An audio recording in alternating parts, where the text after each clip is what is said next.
걷기만 해도 무릎이 찌릿하고 계단 앞에만 서면 괜히 겁부터 나시죠. 병원에서는 나이 때문에 어쩔 수 없다며 약만 처방해주고 인터넷엔 서로 다른 말들만 넘쳐서 뭐가 맞는지 더 헷갈립니다. 수술 얘기를 들으면 마음이 철렁 내려앉고 운동을 해보자니 잘못하면 더 나빠질까 두렵기도 하고요. 그런데 정말 방법이 없을까요? 무릎이 아픈 이유 생각보다 단순합니다. 그리고 수술 없이도 통증을 줄이고 일상으로 돌아갈 수 있는 길 분명히 있습니다. 오늘 영상에서는 40년 동안 수천 명의 관절 환자를 진료한 의사가 실제로 효과를 확인한 무릎 살리는 운동 3가지, 그리고 절대 피해야 할 잘못된 습관까지 정확한 원리와 함께 알려드릴 겁니다. 끝까지 보시면 이건 나도 할 수 있겠다라는 확신이 드실 거예요. 그리고 실제로 따라하시면 무릎은 생각보다 빠르게 변합니다. 이제 왜 당신의 무릎이 아픈지, 그리고 어떻게 다시 편하게 걸음을 되찾을 수 있는지부터 차근차근 살펴보겠습니다. 많은 분들이 무릎이 아프면 가장 먼저 떠올리는 게 연골이 다 닳아서 그렇다는 생각입니다. 그래서 연골 주사나 약을 먼저 찾게 되죠. 그런데 무릎을 40년 넘게 진료하면서 제가 가장 자주 본 건 통증의 시작점이 꼭 연골 때문만은 아니라는 사실입니다. 무릎은 단순히 뼈 2개가 맞닿아 있는 구조가 아니라 그 주변을 둘러싼 근육인 대활막, 연골, 체중 자세가 하나의 세트처럼 움직입니다. 이 중 어느 하나라도 균형이 무너지면 하중이 특정 부위에 쏠리면서 통증이 생기기 시작합니다. 가장 먼저 무너지는 건 보통 근육입니다. 허벅지 앞쪽 근육이 약해지면 관절을 잡아주는 힘이 떨어지고 걷는 순간마다 무릎이 붕 뜨는 느낌이나 푹 꺼지는 느낌이 찾아옵니다. 이게 반복되면 연골이 마찰을 견디지 못하고 점점 얇아지죠. 체중 역시 중요한 요소입니다. 몸무게 1kg이 늘면 무릎에는 45kg의 압력이 더 실립니다. 체중이 쌓이는 만큼 무릎의 피로도도 누적되는 셈입니다. 여기에 양반다리, 쪼그려 앉기, 다리꼬기처럼 오랫동안 굳어진 자세는 관절의 정렬을 조금씩 틀어놓고 그 틈으로 통증이 더 깊게 파고듭니다. 결국 무릎 통증은 단일 원인이 아니라 약해진 근육, 줄어든 연골, 쿠션 무리하게 증가한 하중, 잘못된 자세가 이어 만든 만성적 부담입니다. 그렇기 때문에 단순히 주사나 진통제로는 해결되기 어렵고 관절 자체만 바라봐도 회복 속도가 더딜 수밖에 없습니다. 여기까지가 우리가 반드시 먼저 알아야 할 통증의 구조이고, 이걸 알아야 앞으로 소개할 운동이 왜 효과가 있는지 정확히 이해할 수 있습니다. 이제 이 원인을 실제로 고치는 방법, 수술 없이 통증을 줄이는 원리로 자연스럽게 넘어가 보겠습니다. 많은 분들이 무릎이 아프면 결국엔 수술로 이어진다고 생각합니다. 하지만 제가 외래에서 수십 년 동안 지켜본 결과 통증의 원인은 관절에 있어도 해답은 관절 안이 아닌 그 주변의 근육 안에 있는 경우가 더 많았습니다. 무릎은 혼자 움직이지 않습니다. 허벅지, 종아리, 엉덩이 근육이 일종의 완충 장치처럼 충격을 대신 받아주고 관절끼리 직접 부딪히지 않도록 보호하는 역할을 합니다. 그런데 이 근육들이 약해지면 무릎은 모든 하중을 혼자 감당해야 하고 걷기, 앉기, 계단 같은 일상 동작 하나하나가 관절을 계속 마모시키게 됩니다. 이게 바로 아파서 못 걷는다, 못 걷니까 근육이 더 약해진다, 더 아프다라는 악순환의 구조입니다. 그래서 약이나 주사만으로는 이 고리를 끊을 수가 없습니다. 관절 자체만 치료하더라도 관절을 지탱해주는 근육이 약하면 회복이 더디고 통증이 쉽게 되돌아오기 때문입니다. 다행히 이 악순환은 그리 복잡하게 끊어낼 필요가 없습니다. 방법은 단순합니다. 근육을 다시 깨워주는 것. 허벅지 앞쪽 근육과 안쪽 근육, 종아리 근육이 제 역할을 다시 하기 시작하면 관절로 쏟아지던 하중이 고르게 분산되고 관절끼리의 마찰도 크게 줄어듭니다. 이때부터 통증은 빠르게 변하기 시작합니다. 한 번 다른 연골을 되돌릴 순 없지만 관절이 더 이상 부딪히지 않도록 정렬을 바로잡고 쿠션 역할을 대신하는 근육층을 다시 세워주는 것, 이것이 수술을 미루거나 아예 필요 없게 만드는 핵심 원리입니다. 그래서 저는 수술을 고민하는 분들께 항상 같은 제안을 드립니다. 단 3달만 근육을 다시 키워보자. 몸이 얼마나 바뀌는지 직접 느껴보자. 실제로 이렇게 근육을 회복시킨 후 계단을 무서워하던 분이 도보 여행을 떠나고 수술 날짜까지 잡아둔 분이 수술을 취소하고 걷기조차 힘들던 분이 다시 시장을 다니는 모습들을 수없이 봐왔습니다.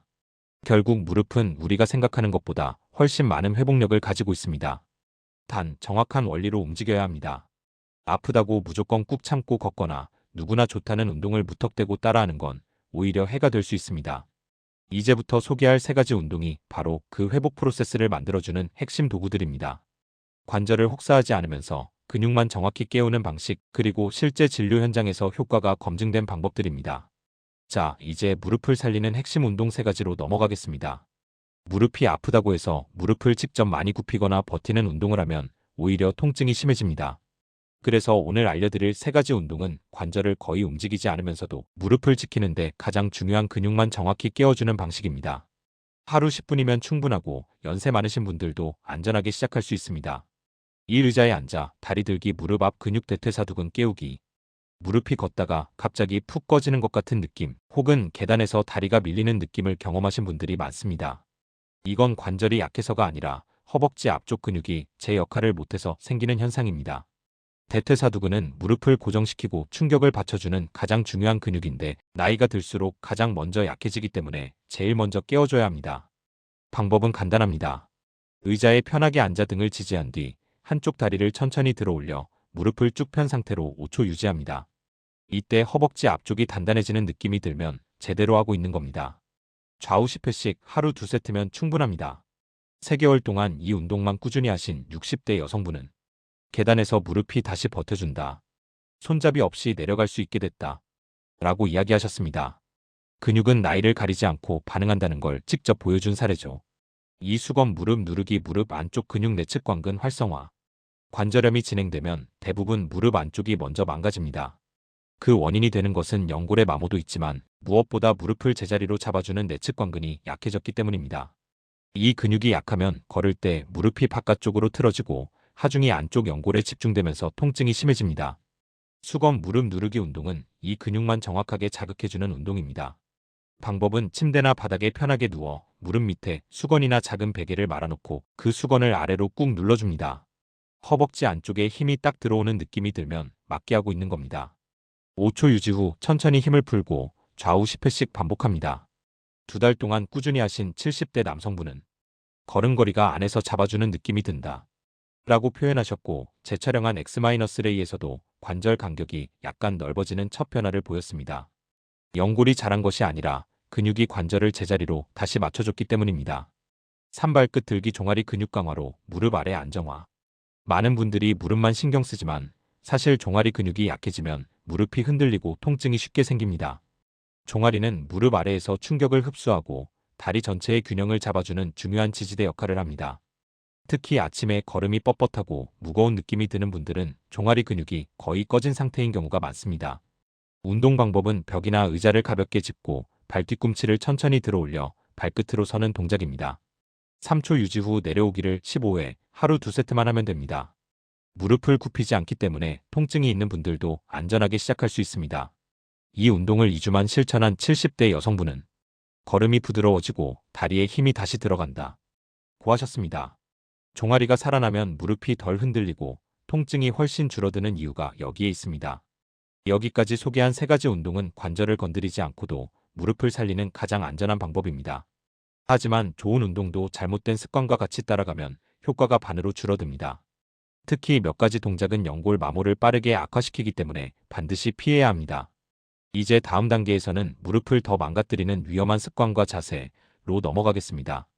지금까지 소개한 운동은 무릎을 살리는 핵심이지만 그만큼 중요한 것이 있습니다. 바로 하면 안 되는 동작을 피하는 것입니다. 실제로 병원에서 통증이 심해져 찾아오신 분들의 상당수는 운동을 열심히 했는데도 더 아파졌다고 이야기합니다. 그런데 이야기를 들어보면 열심히 해서가 아니라 잘못된 방식으로 열심히 했기 때문인 경우가 대부분입니다. 먼저 가장 흔한 오해는 무릎이 아프니까 더 강하게 운동해야 근육이 붙는다라는 생각입니다. 하지만 관절염이 있는 무릎은 깊게 굽히는 동작에 아주 취약합니다. 특히 깊게 앉았다 일어나는 스쿼트, 쪼그려 앉기, 무릎 꿇는 자세는 연골 사이 압력을 평소의 2배, 3배까지 높여 관절을 빠르게 마모시킵니다. 제가 기억하는 60대 여성분은 매일 50개씩 스쿼트를 반복하면 관절이 튼튼해질 거라 믿고 2달 동안 정말 성실하게 운동하셨습니다. 하지만 결과는 정반대였습니다. 통증은 더 심해졌고 결국 계단조차 오르기 힘들어졌습니다. MRI를 찍었을 때 연골이 급격히 얇아져 있었고 뼈가 돌기처럼 자라나는 골극까지 생긴 상태였습니다. 운동을 해서 나아지려고 했는데 오히려 제 무릎을 제가 망쳤더라고요. 그분의 말이 아직도 잊히지 않습니다. 쪼그려 앉는 습관도 비슷합니다. 무릎을 깊게 접는 자세는 관절 안쪽에 압력을 집중시키고 연골과 활막을 자극해 염증을 크게 악화시킵니다. 특히 오래 기도하거나 바닥에서 하는 작업을 반복하는 분들에서 많이 보입니다. 무릎을 접고 있는 시간 자체가 관절을 마모시키는 요인이 된다는 점을 잘 모르시기 때문입니다. 여기서 중요한 건 아프다고 무조건 안 움직이는 것도 문제지만 아프다고 무조건 참는 운동도 더 큰 문제라는 겁니다. 무릎이 보내는 경고 신호는 꽤 명확합니다. 찌릿한다. 안에서 꺾이는 느낌이 난다. 화끈거리며 열감이 오른다. 다음 날 더 붓는다. 이 네 가지 중 하나라도 나타나면 그 운동은 현재의 관절 상태와 맞지 않는다는 뜻입니다. 통증을 참고 하는 운동은 참는 만큼 좋아지는 방식이 아니라 참는 만큼 더 망가지는 방식이라는 걸 꼭 기억하셔야 합니다. 그렇다고 해서 겁먹을 필요는 없습니다. 우리가 지켜야 할 원칙은 단 한 가지입니다. 무릎을 깊게 굽히지 않되 근육은 충분히 일하게 하기. 앞서 소개한 세 가지 운동이 바로 이 원칙을 지킨 방식이고 그래서 안전합니다. 이제 해야 할 일은 단순합니다. 좋은 운동은 꾸준히 하고 나쁜 동작은 피하고 내 무릎이 보내는 작은 신호들을 무시하지 않는 것. 이 세 가지만 지켜도 통증의 방향은 충분히 나아지는 쪽으로 돌아서게 됩니다. 이제 마지막 단계, 운동 효과를 유지시키고 회복을 빠르게 만드는 일상관리 영양생활 태도로 넘어가겠습니다. 여기까지 오셨다면 이제 남은 건 꾸준히 실행하는 힘을 만드는 일입니다. 사실 무릎은 한번 좋아지기 시작하면 생각보다 빠르게 변합니다. 문제는 대부분의 분들이 어떻게 해야 꾸준히 유지되는지를 모르기 때문에 며칠 하다가 흐려지고 통증도 다시 제자리로 돌아옵니다. 그래서 오늘은 운동만큼 중요한 일상관리 루틴을 함께 정리해드리겠습니다. 먼저 운동은 복잡하게 만들수록 오래가기 어렵습니다. 하루 10분으로 충분합니다. 의자 다리 들기, 수건 무릎 누르기, 발끝 들기를 각 2세트씩 총 10분만 확보하시면 됩니다. 중요한 건 강도가 아니라 근육을 깨우는 감각입니다. 통증 없이 천천히 하지만 분명히 힘이 들어가는 느낌. 이 감각을 꾸준히 쌓으면 근육은 반드시 반응합니다. 운동 전에는 무릎을 따뜻하게 해주세요. 온찜질이나 따뜻한 수건만 올려놔도 관절 안쪽이 부드러워지고 운동 시 통증이 줄어듭니다. 운동 후에는 가벼운 스트레칭이나 다리 흔들기만 해줘도 붓기와 뻣뻣함이 크게 줄어듭니다. 그리고 많은 분들이 놓치는 부분이 바로 먹는 것입니다. 무릎도 하루 종일 우리 몸무게를 지탱해야 하기 때문에 안에서 받을 영양이 부족하면 회복이 더딜 수밖에 없습니다. 등푸른 생선에 오메가3는 관절의 염증을 줄여주고 브로콜리 같은 녹황색 채소는 연골이 빨리 닳지 않도록 방어막 역할을 합니다. 꼭 특별한 건강식을 드실 필요는 없습니다. 그저 식탁에 등푸른 생선, 녹황색 채소, 콜라겐이 조금 들어있는 음식을 자주 올려보세요. 지속적인 작은 습관이 결국 관절에 큰 변화를 만듭니다. 여기까지 듣고도 이 나이에 내가 얼마나 더 나아지겠어? 이런 생각이 드실 수 있습니다. 하지만 저는 정말 많은 분들이 70대, 80대에도 다시 계단을 오르고 다시 시장을 다니고 다시 여행을 떠나는 모습을 봐왔습니다. 무릎은 생각보다 훨씬 회복력이 강합니다. 오래된 관절도 근육이 받쳐주기 시작하면 삶이 완전히 달라집니다. 이 영상이 여러분의 첫 10분을 만들어드리는 시작점이 되기를 바랍니다. 지금부터라도 천천히 오늘 알려드린 세 가지 운동을 따라 해보세요. 내일은 오늘보다 덜 아프고 한 달 뒤엔 걷는 속도가 달라지고 3개월 뒤에는 내 무릎이 이렇게 변할 줄 몰랐다는 말을 스스로에게 하게 될 겁니다. 건강은 큰 결심보다 작은 실천이 만드는 결과입니다. 오늘 그 첫걸음을 내디디셨으니 앞으로의 변화는 훨씬 더 자연스럽게 따라올 겁니다.